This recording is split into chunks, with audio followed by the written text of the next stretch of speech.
Hello there. How was your day today?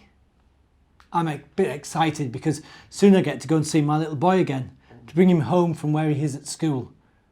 Well, I say little boy and I say school, but he's not so little anymore, and school is actually university, which comes after even the comprehensive schools that some of you'll go to. I haven't seen him for what seems like ages, so I'm really looking forward to it. I hope that he is too. Benjamin's journey today sees him moving away from the snow that we saw him surrounded by yesterday and into a desert, a very hot and sandy place where he sees a caravan. Now, you might have a caravan, but this type of caravan is not one that's towed by a car, but is a load of camels and horses carrying really important people to where they're going. So shall we see what happens next? It's called the well. On December the 9th, Benjamin opened the next door and saw a well. The little bear trekked across the desert. The sand burnt his feet and he was desperately thirsty. With his last ounce of strength, he dragged himself to a well, but it was empty. Only mud and dirt lay at the bottom. "I'll die of thirst," groaned the little bear, and he felt very alone. Then in the distance he heard a loud jumble of voices. He could see a magnificently decorated caravan moving across the dunes. "Have pity, take me with you," the little bear called out, and sank back down, exhausted. But no one heard him.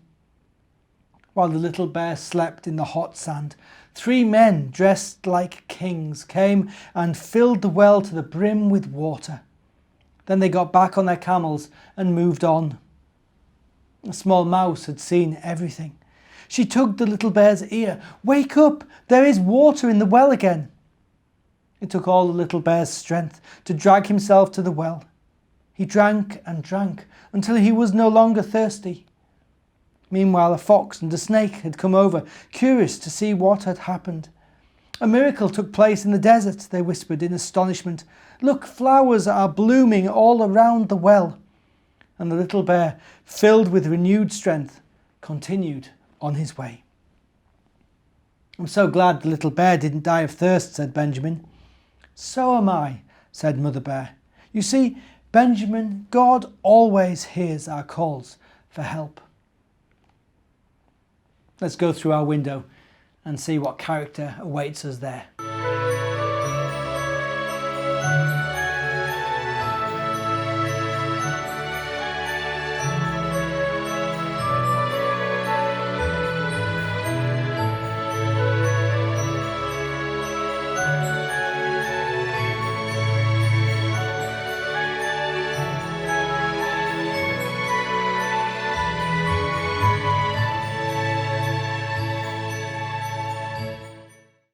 Well, we're rattling through it now, aren't we? Welcome back to our Advent calendar. We're going to have a look in the bag and see who the next character is that we've got to meet. I think this is my favourite character of all of the ones that we've got on here. You'll know why in just a second.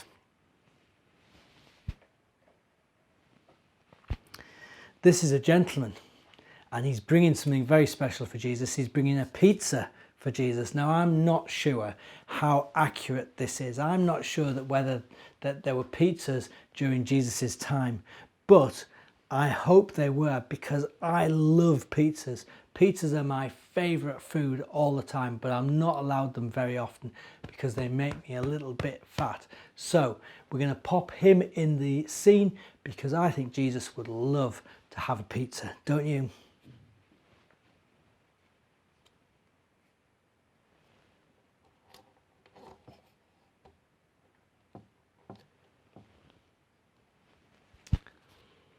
I wonder what pizza it was, whether it was margherita or my own particular favourite, ham and mushroom. Remember, never put fruit onto a pizza. It's just wrong. Anyway, come back tomorrow and let's see what the next person is bringing to Jesus.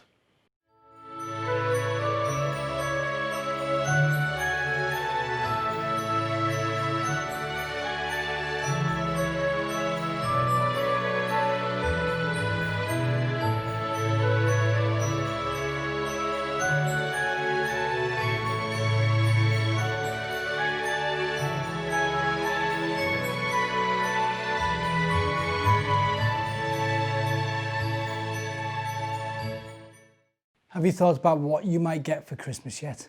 Have you dared to dream that the thing that you really, really want might be under the tree on Christmas morning? Or maybe you're like me, not really sure what it is that you really want because you already have so much that you can't imagine having the time to play with anything new. It's a bit like I feel at the moment. The thing that I want most for Christmas is happening in a few days, and what I really want for Christmas is to wake up on Christmas morning, to run down the stairs with all the excitement that I have on Christmas Day. And believe me, I still get excited. And see my son and daughter and wife all smiling and happy and excited. That's what I want more than anything else in the world. I want to read you a story now which actually takes place on a special Saints' Day, not Christmas, but I hope you're going to enjoy it nevertheless. It's called Martin's Scarf. November was Martin's favourite month because it contained his birthday, precisely on St. Martin's Day. In the afternoon there would be scrumptious cakes and lots of presents, and in the evening Martin and his mother would join the procession in the marketplace where all the children would be carrying lanterns and singing. However, on this particular birthday, Martin announced, "I'm a big boy now and I can go on my own." His mother thought about it for a moment and then nodded. "Okay, if you think you can do it, then I think so too." Martin put on his coat and wrapped his favourite bright striped scarf around his neck. Mum didn't like that scarf and as usual shouted, "Ugh, must you wear that silly thing?" Martin simply put a few coins in his pocket so he could buy himself some hot fruit punch and a donut. Then he lit his lantern and set off on his way. There were no cars in the streets today. The centre of the town was blocked off for the procession, and lantern-carrying children and adults converged on the marketplace. They were all happy and excited, and nobody noticed the beggar hunched up in a dark doorway next to the church. But Martin stopped. He was puzzled. Could the beggar be one of the actors who would be performing a play about St. Martin? If so, surely he would be out there on the stage and not sitting in the dark, and he would certainly be wearing warmer clothes. Martin could see that the beggar was shivering with cold. He felt sorry for him and went a few steps closer. He wanted to help him, but how? He could hardly copy St. Martin and cut his coat in two. When the bright light fell on his face, the beggar looked up in surprise. With a smile, he pointed at the lantern and said something in a foreign language. Martin smiled back and thoughtfully fingered the coins in his jacket pocket. Should he give them to the beggar, or perhaps invite him for some hot fruit punch? But this man needed warm winter boots, a jacket, or a warm scarf. Then suddenly Martin knew exactly what he could do. He had a super-duper idea. "Come on," he cried excitedly. "You must come with me, please." The beggar looked in bemusement at the frantically waving Martin, stood up with a painful groan, pulled the sleeves of his thin jacket down over his fingers, and followed the swiftly bobbing lantern. Martin led the man to a brightly lit doorway behind the church. This was the used clothing store that was run by the church, in which his grandmother sometimes worked. He'd visited her there a few times. Martin rushed in, put his money on the counter and said, "Please can I have a pair of men's boots for this, or a winter coat?" The assistant looked at Martin, the lantern and the beggar and laughed. "Yes," said Martin, "I'm sure we'll find something." She poured out a mug of hot tea for the man and made him sit by the stove. Then she brought 2 pairs of woolen socks, warm underclothes, fur-lined boots, a shirt and a pullover, a coat, a soft hat and some gloves. "What, all these clothes for so little money?" cried Martin in amazement. The assistant nodded. "Yes, lots of nice people give us money or clothes that they don't need anymore.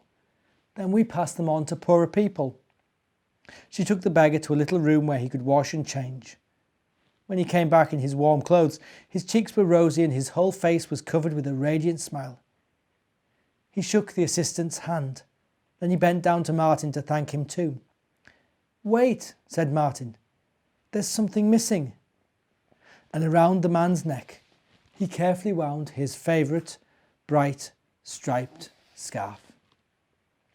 Then Martin switched on his lantern again, waved happily to the beggar, and ran across the marketplace to join the other children.